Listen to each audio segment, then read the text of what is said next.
Hello Parkside artists. Today we are going to be working on one piece to a big piece of artwork. So each Parksider is going to be making one square. And we looked at the artist Mr. Kandinsky and how he used circles that started small and got large to create this artwork.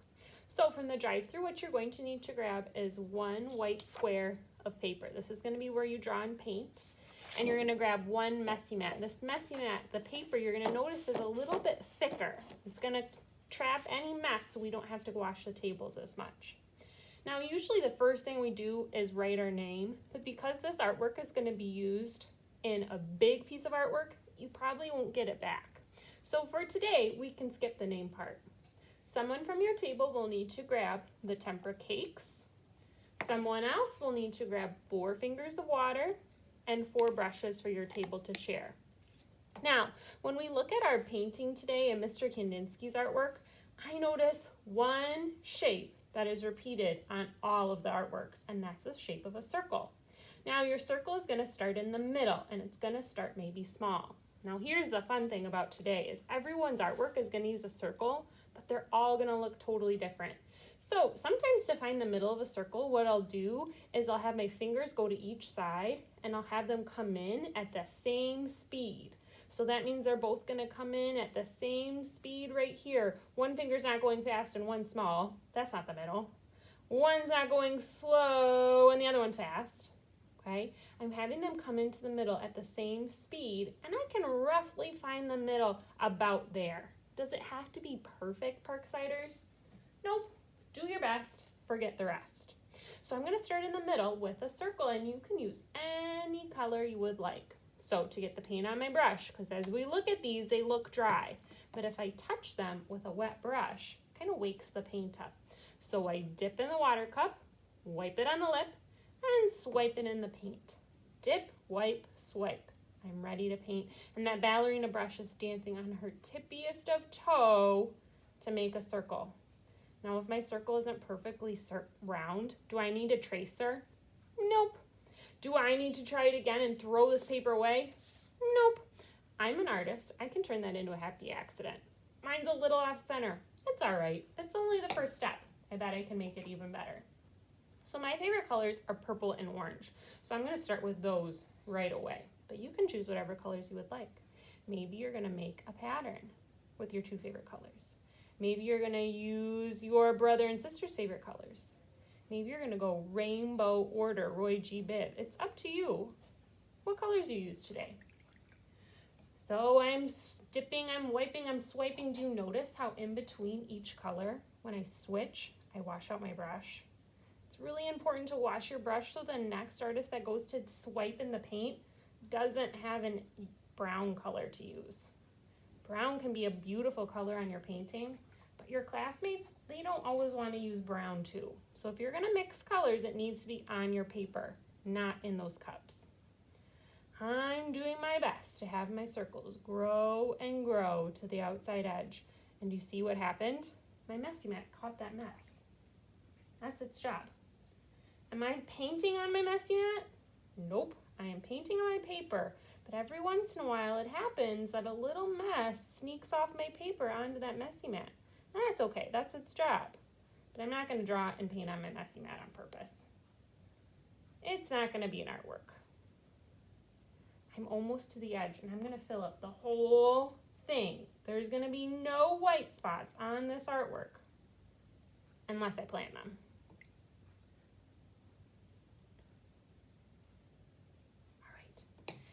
Work's pretty much done, but I've got a lot more time of art class left. So what I could do is let my artwork dry a little bit. And if I count to 10, I bet it will be dry. But the next thing that you can do if you have extra time, like I do right now, is you could use oil pastels. Oil pastels are like crayons, but they're a little bit slippery. So if you see one on the floor, pick it up right away because they make a big mess on the floor, even if it's not yours. But what you're going to use is an oil pastel to draw maybe some patterns. A pattern is a line or a shape or a color that repeats. So you can draw patterns right on top of that paint. It looks like it's almost dry. So I'm going to take that oil pastel and find a dry part, and I can start to draw some patterns.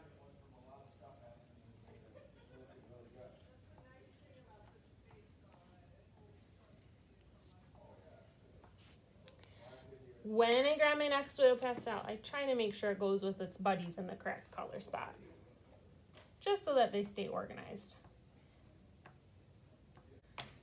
When my artwork is done, I'm going to leave it on the messy mat and I'm going to bring it over to Mrs. Calvert. And if it's dry, she's going to tape it onto the mural with all the other Parkside artists. I can't wait to see how your artwork turns out, and even more, how they all look together to make one big artwork. When you're finished, you need to make sure you clean up your table spot and get out your books.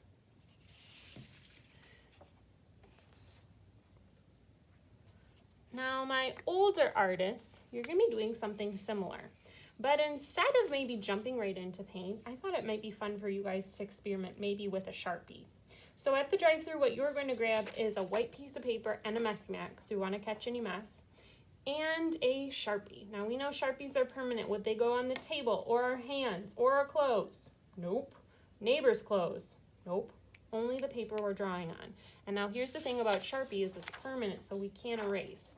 I'm kind of asking you to be a really brave artist here on day one, but I know you can do it. So with our Sharpies, what you're going to be thinking about is something called a Zentangle. A Zentangle is a series of patterns that repeat. And as you're drawing them, your mind kind of relaxes. If you make a mistake, just turn it into a happy accident.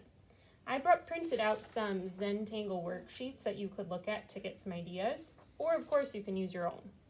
Just like the younger artists though, you're going to be working with the shape of a circle. The patterns that you use to fill in your circle though are up to you.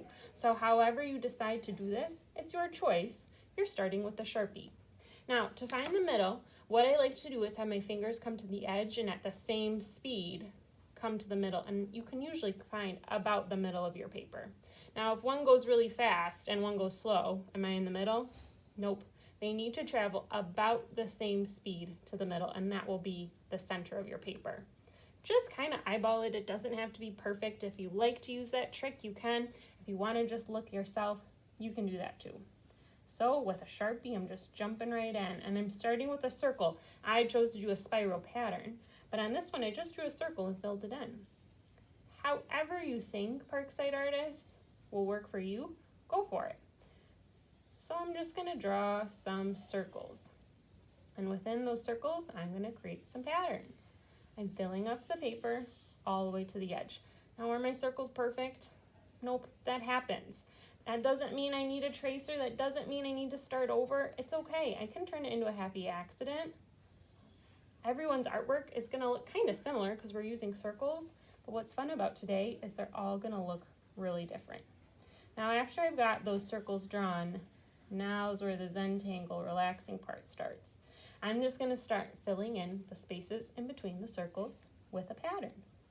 And that pattern is up to you. You get to decide. You can look at the idea sheet, or you can just make up your own. You might even ask a classmate, hey classmate, what do you think I should do here? And I'm sure they would have some good ideas too. After you've done all of your Sharpie, because here's the deal, Sharpie comes first and then paint.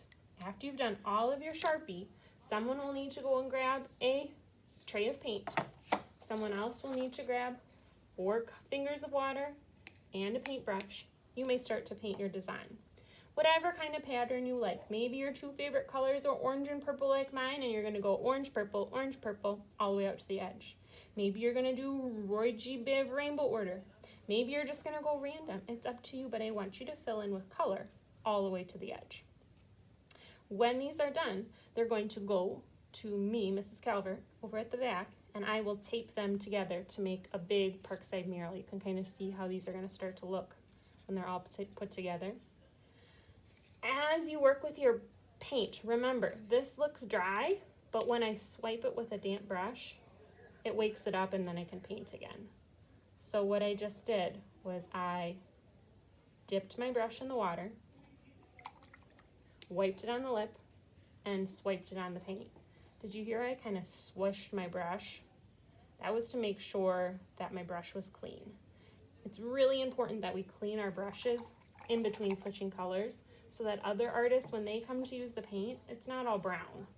Brown is a beautiful color. You might use brown on your artwork, and that would be totally fine.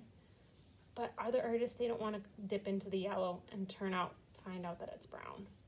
oops, I need to stop because I need to do some Sharpie patterns, and Sharpie needs to come first. I can't wait to see how your artwork comes out and how it looks with everybody around you at Parkside.